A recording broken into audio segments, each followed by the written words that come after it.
Olá, começa agora na TVeja, a TV de Veja.com, mais um Papo de Esporte.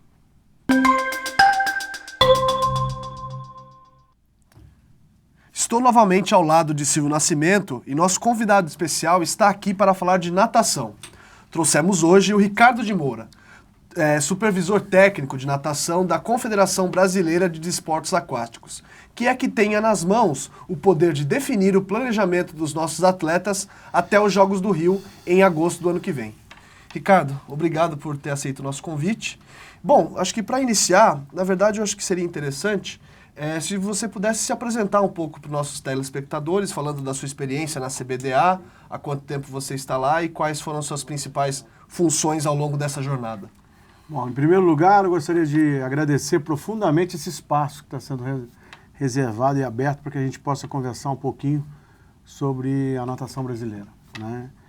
Minha vida na CBDA começou desde 89, eu já fui técnico de seleção brasileira, já fui chefe de equipe, chefe de delegação, chefe da equipe brasileira em Jogos Olímpicos, já participei de 6 Jogos Olímpicos.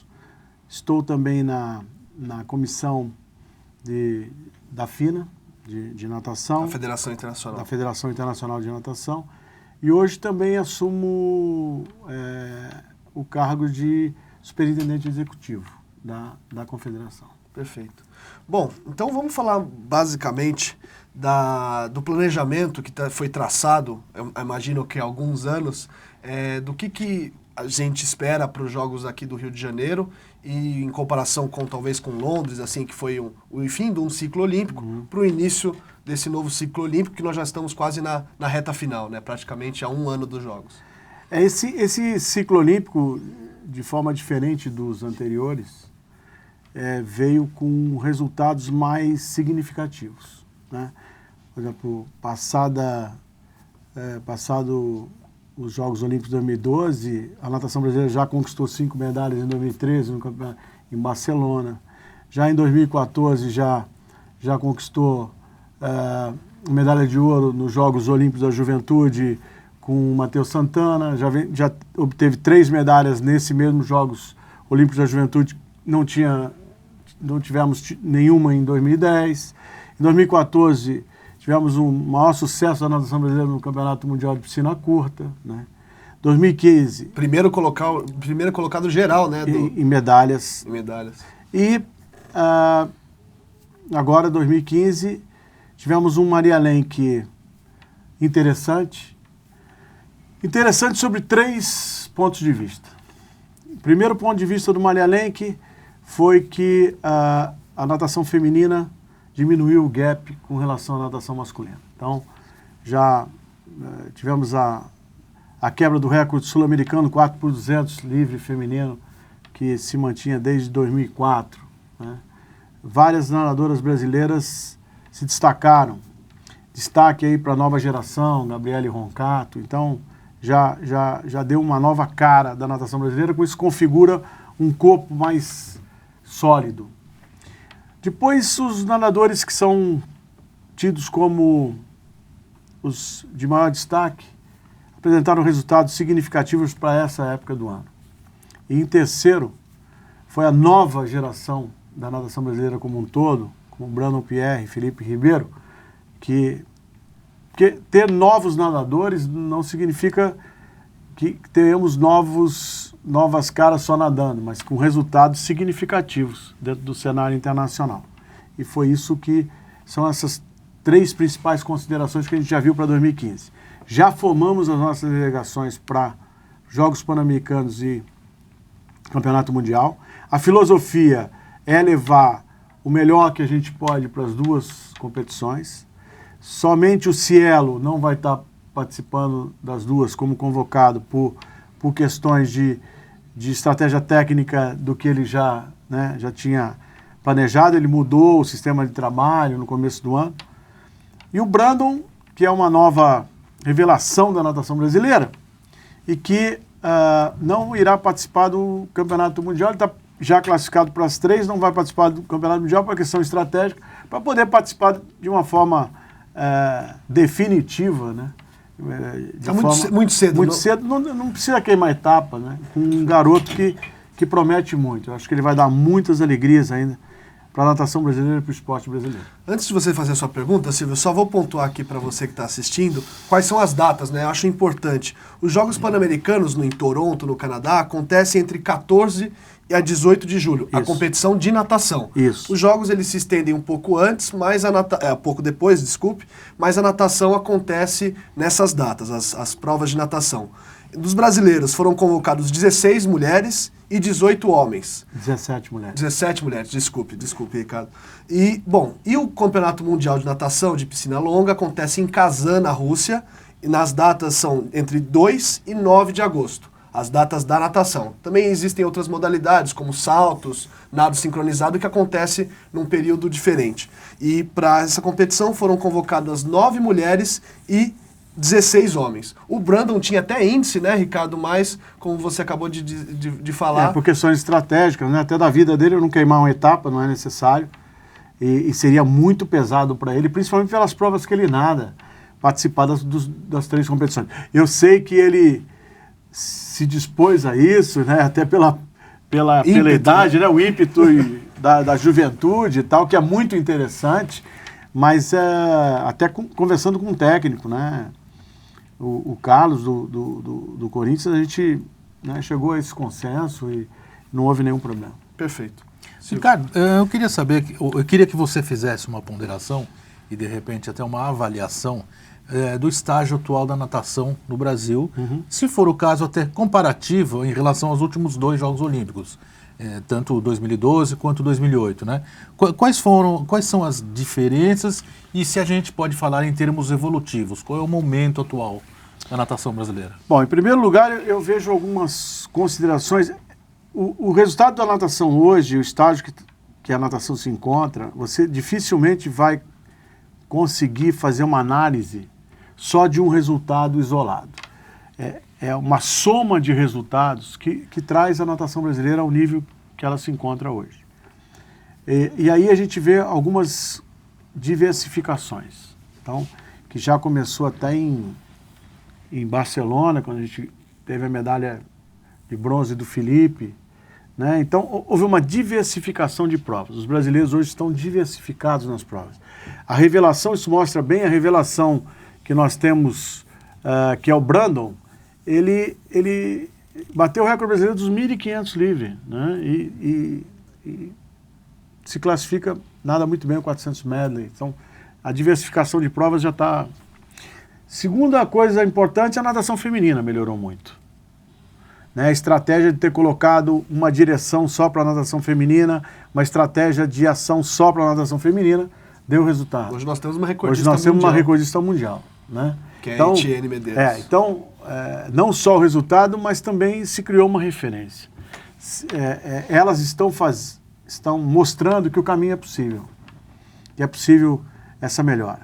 Então, eu vejo que essas diferenças básicas mostram a natação brasileira mais madura. Mas, ao mesmo tempo em que a natação brasileira ficou mais madura, a competitividade também aumentou significativamente. Então, a diferença de centésimos, eu até faço um desafio aí para o espectador, pega um cronômetro, liga e desliga o cronômetro o mais rapidamente que puder. Vai dar, aqueles que forem mais rápidos, tiverem um reflexo melhor, vão dar 12, 14 segundos. 12, 14 centésimos, 12, 14 centésimos. 12, 14 centésimos, você tem, se você olhar num ranking em determinadas provas, você tem 8, 10 atletas inseridos aí nessa diferença de 12 a 14 centésimos. Então, a nação brasileira precisou ficar mais madura para poder enfrentar esse desafio. São 205 países, né, filiados à Federação Internacional de Natação. A busca por uma medalha e a dificuldade da medalha é gigantesca. Mas isso é bom, né? Bom. Isso traz para cima. É bom e, ao mesmo tempo, faz você correr, né? Porque faz você criar alternativas para conseguir isso. Ao longo do período também, houve um investimento maciço nas ações, né? Muitas ações foram programadas Isso você não pode deixar e tirar o mérito disso tudo dos parceiros diretos e indiretos que a gente tem. Patrocínio dos Correios, ao longo desse tempo todo, nada disso seria possível se nós não tivéssemos esse patrocínio, isso é bem claro. O apoio que a gente tem no Comitê Olímpico Brasileiro, do governo federal, no momento em que o governo federal colocou o esporte dentro do planejamento estratégico, criou ferramentas para que isso tudo, mesmo com um grave problema que a gente tem hoje do aumento do dólar, que impactou terrivelmente nas nossas ações, demais, mas tudo isso tem que ser visto como uma forma positiva, mais madura, né? E o esporte brasileiro, se quer realmente competir, tem que ter esse nível de suporte e apoio, né? Investimos muito na área de biomecânica, na área científica. Hoje, por exemplo, nós temos um problema sério no Brasil de instalações esportivas, né? Então o que a gente fez? Trouxe os blocos, e o bloco hoje acompanha os campeonatos brasileiros onde forem, para dar as mesmas condições aos atletas. O device de costas, que é uma saída de costas também, as regras vão mudando, se alterando, e a gente vai tendo que acompanhar.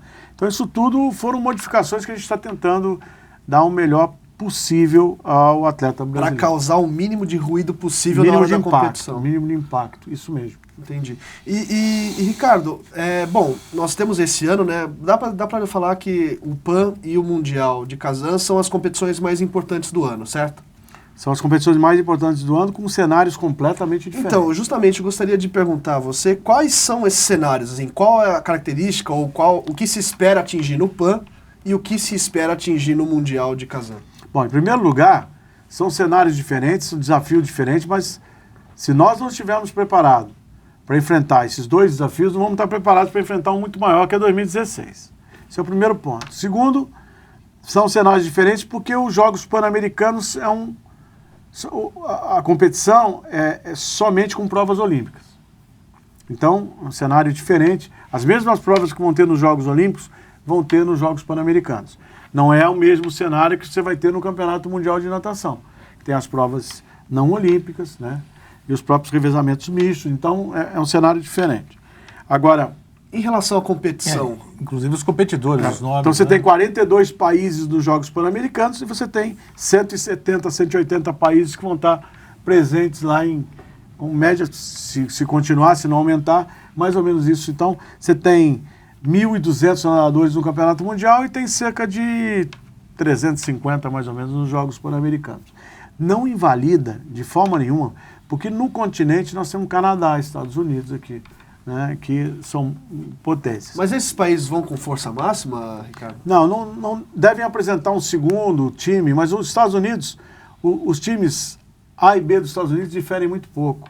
E, na verdade, eu acho que é um estágio de preparação importante. Outra, os Jogos Pan-Americanos são importantes, são muito importantes. São muito importantes. O Brasil, a natação brasileira tem sido a modalidade que mais medalhas teve, né, nos últimos 5 Jogos Olímpicos. Então, a natação contribuiu para o quadro de medalhas. E o Brasil, que vai sediar os Jogos Olímpicos aqui, precisa ter uma participação condizente com aquilo que vai apresentar em 2016. A expectativa é grande, né? A expectativa do Comitê Olímpico Brasileiro, inclusive, é de figurar entre os três países, né? Acho que somente atrás de Canadá e Estados Unidos, provavelmente. Então a gente vai tentar fazer todo o esforço possível para que o Comitê Olímpico Brasileiro consiga atingir essa meta. Tá certo. Sim. Eu queria te perguntar também, Ricardo, o atleta, o único problema, vamos chamar assim, que o atleta enfrenta não é apenas cair na água e sair nadando, né? Ontem nós tivemos uma competição essa semana no ginásio Ibirapuera de ginástica, onde havia atletas muito jovens, na faixa de 15 anos, e que têm um trabalho específico, né, na área da preparação mental, psicológica, para começar a aprender a suportar pressão, né? Os atletas, nós temos atletas de ponta, medalhistas, acho que todo mundo precisa desse tipo de apoio, né? Eu queria que você falasse um pouco, inclusive, dessa área de preparação, como é que funciona um pouco, que tipo de trabalho é feito nesse sentido? Bom, em primeiro lugar, nós estamos com uma fase positiva, que esses novos atletas estão tendo a possibilidade, a oportunidade de conviver com essa experiência toda desses nossos atletas. Nós temos os atletas medalhistas, recordistas do mundo, campeões do mundo, em que ele está tendo a oportunidade de conviver com eles. Isso é fantástico. Isso não tem experiência nenhuma, mesmo porque experiência você não consegue transmitir, né? Você tem que viver a experiência para poder... Mas o dia a dia, até por osmose, isso é fantástico. Segundo os profissionais brasileiros, os técnicos brasileiros, estão entre os melhores do mundo.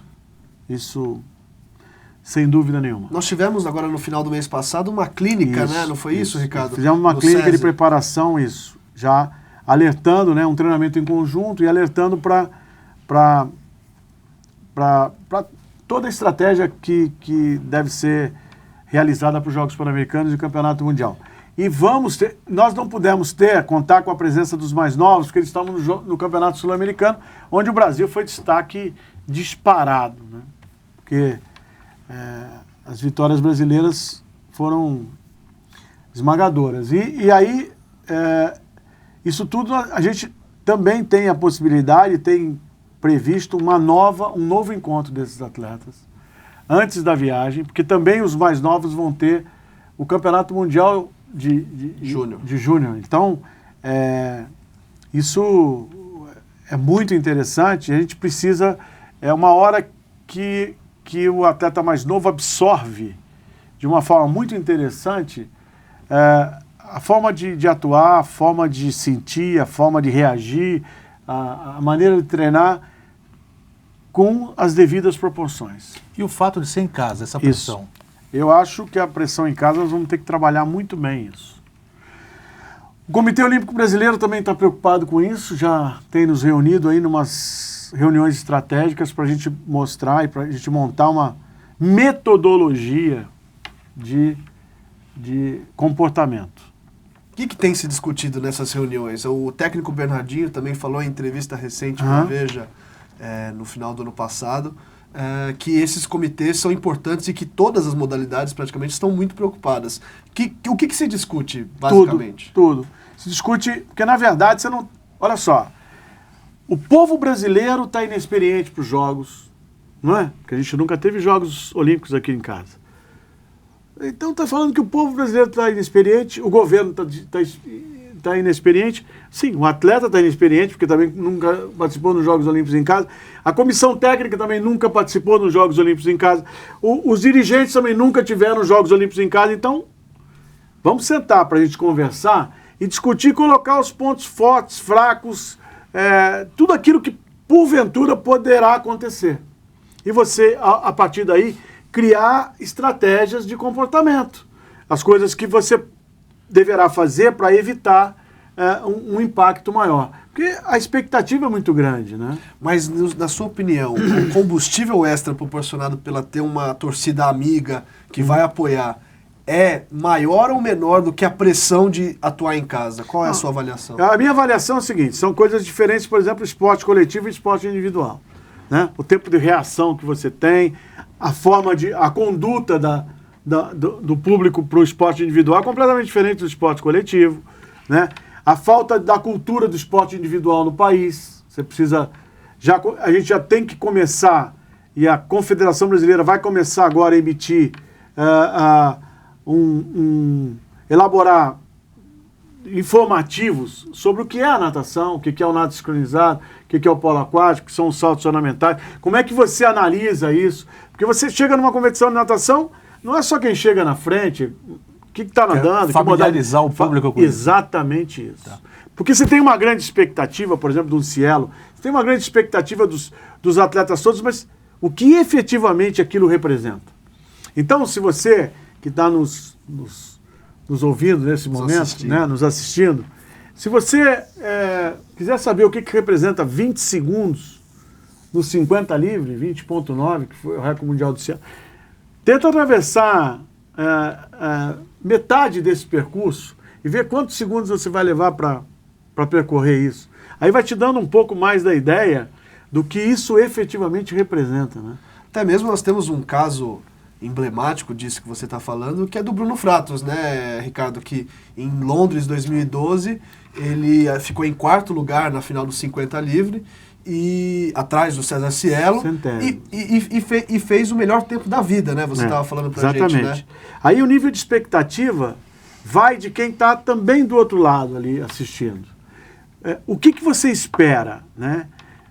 A natação é uma coisa importante porque ela tem números, né? Tem quem chega na frente, tem os números que são... O atleta, o primeiro grande adversário do atleta na natação é ele mesmo. Esse é o primeiro grande adversário.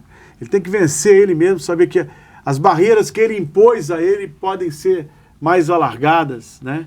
E isso, obviamente, ele não sabia que era impossível, por isso que ele foi lá e fez, né?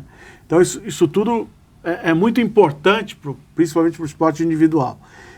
E que expectativa tem um público, por exemplo, na hora que um nadador brasileiro fizer ou bater um recorde sul-americano, que é ou o próprio melhor resultado da vida dele e não alcançar uma medalha? O que isso significa? O que significa você chegar numa final dos Jogos Olímpicos?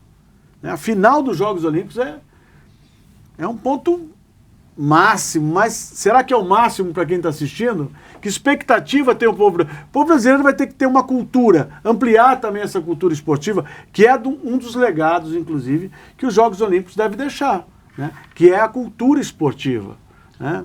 Ricardo, você, imagino que você não vai querer me confidenciar aqui, o COB tem uma expectativa de medalhas de, acho que se não me engano, entre 27 e 30 medalhas para atingir a 10ª colocação, no mínimo a 10ª colocação entre as nações mais vencedoras, que obtiveram um número maior de medalhas.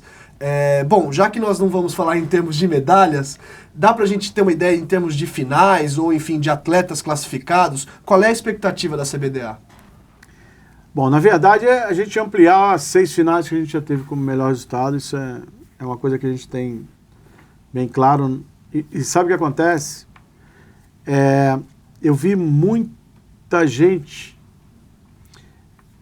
deixar de fazer um grande resultado porque queimou etapas. Jogos Olímpicos, a dificuldade é muito grande. Então você tem uma eliminatória, nas provas até 200 metros, semifinal e uma final.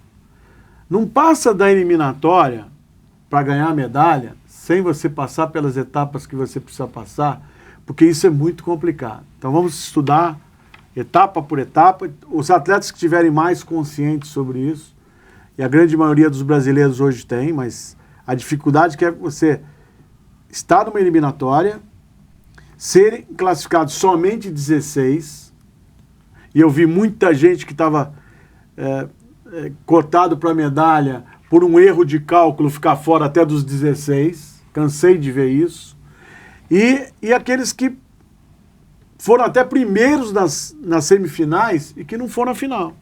Então, pode acontecer tudo, por isso é que eu acho que quando terminar os Jogos Olímpicos, eu digo quantas medalhas a gente ganhou, porque se a gente queimar etapas nesse percurso, é muito perigoso.